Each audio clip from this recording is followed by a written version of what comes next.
San Francisco multifamily rents just posted some of the strongest growth in the country, but investors are still underwriting cautiously. We're going to take a look at why. This is Signal Points for the week of February 22nd, 2026. I'm Travis Zeiler.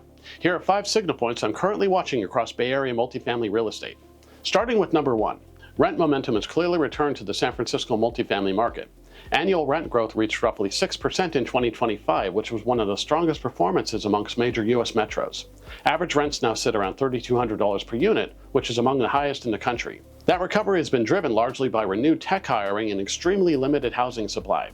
Demand is starting to come back, but supply constraints are still doing most of the heavy lifting. Number 2. Vacancy rates have tightened again across much of the Bay Area. San Francisco vacancy is now around 4 to 4.6%, which is down significantly since the post-pandemic highs. Region-wide absorption also exceeded deliveries last year with over 11,000 units absorbed compared with roughly 8,300 units delivered. That imbalance helps explain why rent growth has returned despite broader economic uncertainty. Number 3. Investment activity has begun to recover after 2 quiet years. Bay Area multifamily sales volume exceeded $8 billion in 2025, which is up nearly 10% year over year. In San Francisco alone, rent-controlled building transactions reached roughly $1 billion last year, which was the strongest level in over a decade.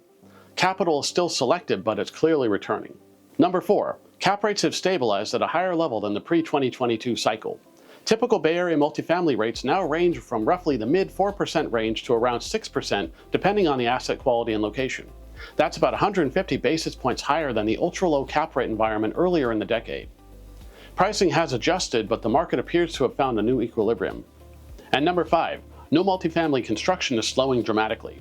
After a national construction surge in 2024, new multifamily supply is expected to fall by more than 40% in 2026, as projects begin to struggle with financing and construction costs. In markets like San Francisco, where development is already constrained, that supply slowdown could continue tightening fundamentals. Altogether, these signals point to a Bay Area multifamily market that is steadily stabilizing, with demand improving, supply constrained, and capital returning cautiously. Execution still matters, but the fundamentals are clearly moving in a more constructive direction. That's this week's Signal Points. I'll see you again next week.